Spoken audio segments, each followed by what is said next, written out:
Elections for school boards, municipalities, and townships are underway across Sangamon County. The county itself will also vote on whether to merge its clerk and recorder offices. News Channel 20 Spencer Davis joins us now with what he's seeing at the polls. Spencer?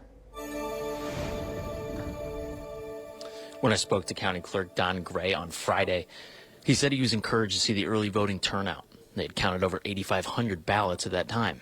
Today, Gray says it's been slow at the polls in the Springfield area. However, places like Rochester and Chatham have been busy. According to the numbers provided by the Sangamon County Clerk's office, there were a total of 10,065 votes received early. Questions like a new tax levy for the library and fire department in Chatham or merging the Sangamon County Clerk and Recorder offices will be answered tonight by the voters. Polls close at 7 tonight, though if you were in line before that time, your vote will still count. Reporting live in Springfield, I'm Spencer Davis. Back to you. Okay, thanks, Spencer. Now, be tracking more races like Chatham School District board races, which you can follow here or on our website. We turn now to Champaign County, where voters are making their voices heard at the polls today. Our Brianna Moreland is there with the latest. Brianna? I'm here at the Brookings Center, where voters across Champaign County are showing up to decide on key issues that will shape their future in years to come. Champaign residents have several key decisions on the ballot today. One of the biggest is a property tax increase proposal that would fund Strides Low Barrier Shelter and rental assistance programs and assessor staffing for Champaign Township.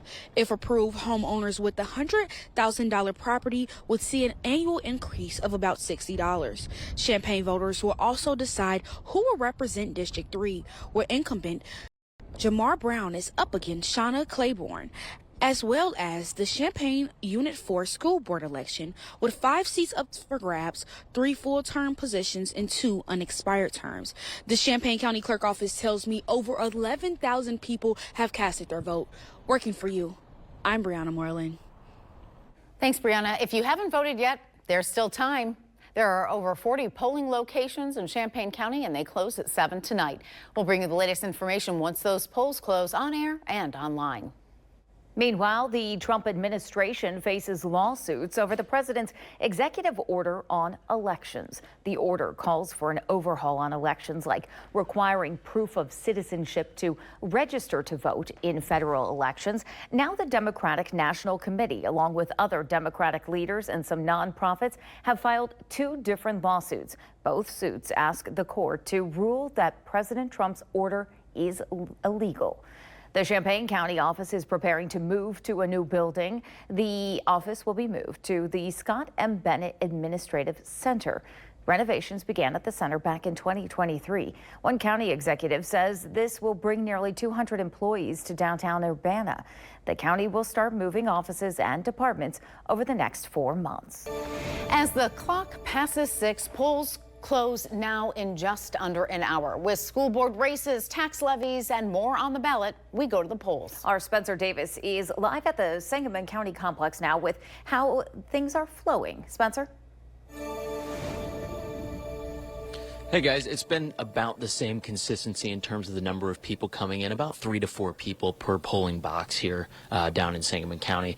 With over 10,000 early ballots received, Don Gray estimated on Friday they had seen about 40% of likely voters. And based on what I've seen so far and what we've heard about surrounding areas, that tends to be the case.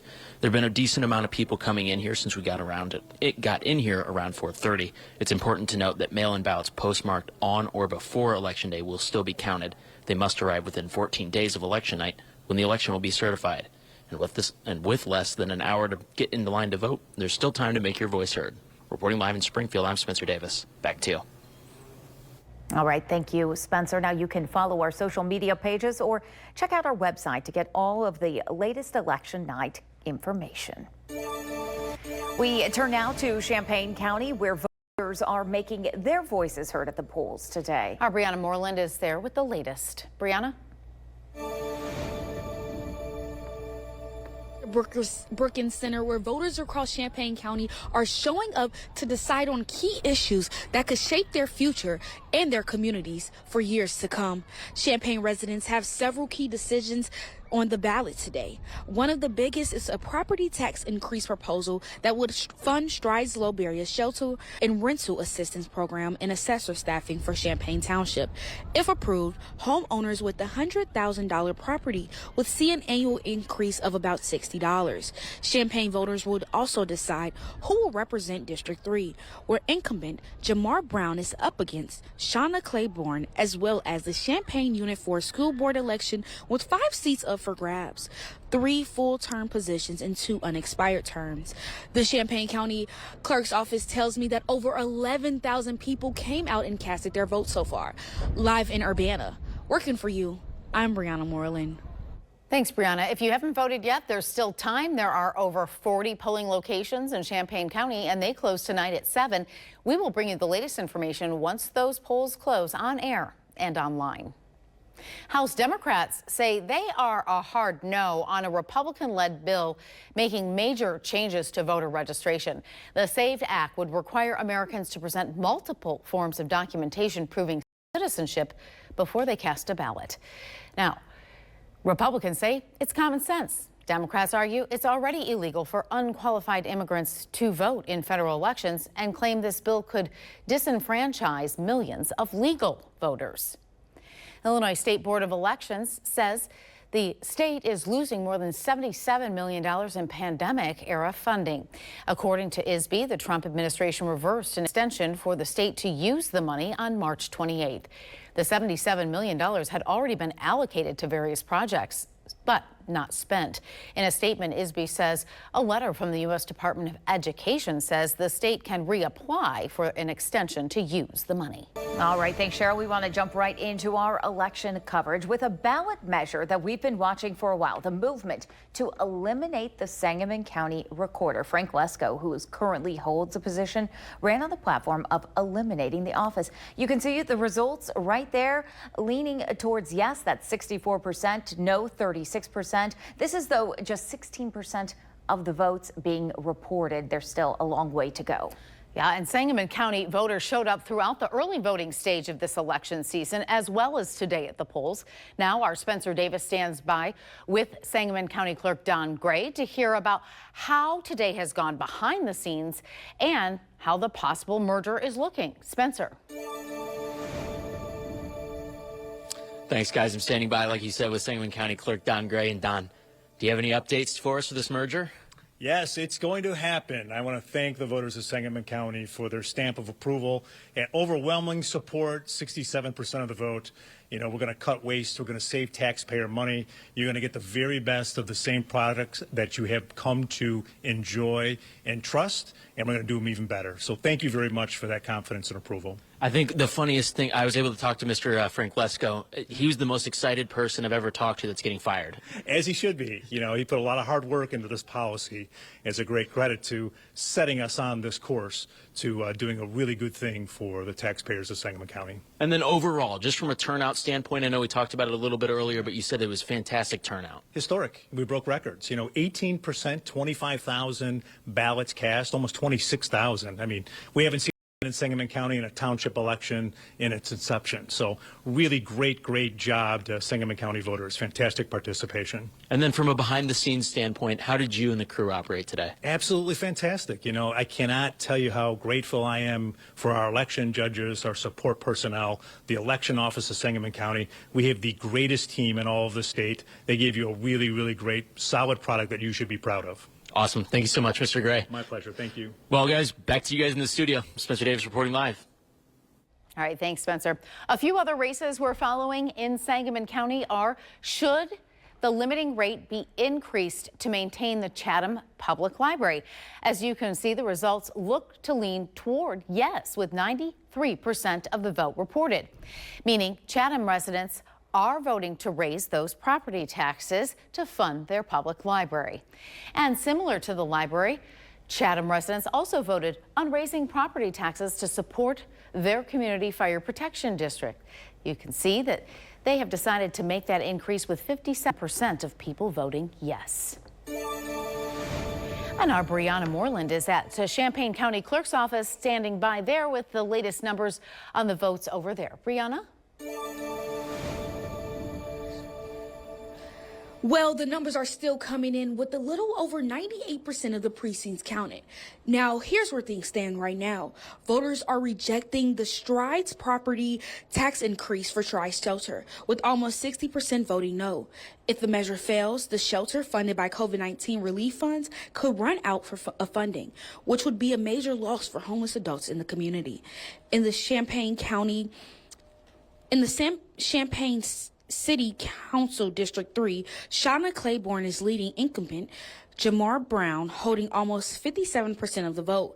The race is the only contested seat among the 5 up for election on the city council. Meanwhile, the Unit 4 school board race remains tight, with Fatima Ahmed and Justin Michael Hendricks leading for the 2 unexpired seats, while Anthony Bruno, Christy Arnold, and Grace Kang are ahead for the 3 full-term positions.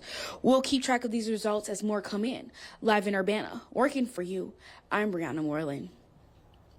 All right, thank you, Brianna. Now, Champaign County Clerk Aaron Ammon says unofficial results will be announced tonight, with the official results being released in 14 days. Well, other races in the area, we have some results in for the race for mayor of Pana between Tommy Jeffers and incumbent Nathan Pastor. Pastor winning the position with 55% of the votes. And in the race for the mayor of Clinton, you have Helen Michalasi winning the 6th candidate race with 50% of the vote. And in the race for Decatur City Council person, you can see incumbents David Horn and Ed Culp winning alongside newcomer James Wrigley. And in a loaded field for the Decatur Public Schools, the Board of Education, you can see the top 4 winners there on your screen, all beating out incumbent Jason Dion. And for all your local election coverage, just head over to our website. There you'll find the most up-to-date results alongside exclusive interviews from candidates from around the region. And again, we are covering a lot more races online. That's newschannel20.com. Thank you, Matt. Election 2025 voters across central Illinois hit the polls last night for the April consolidated elections. And in the race for Decatur councilman, you can see incumbents David Horn and Ed Culp. Well, they won alongside newcomer James Wrigley. In a loaded field for Decatur Public Schools Board of Education, you can see the top 4 winners on your screen there.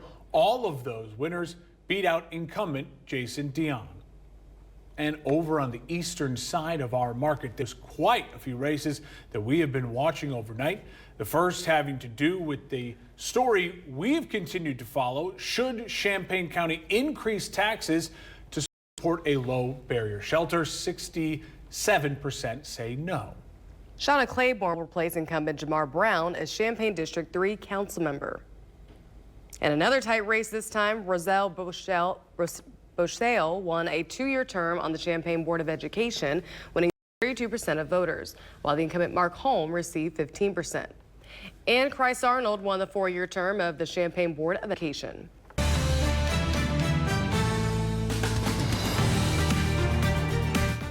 Voters across central Illinois hit the polls last night for the April consolidated elections.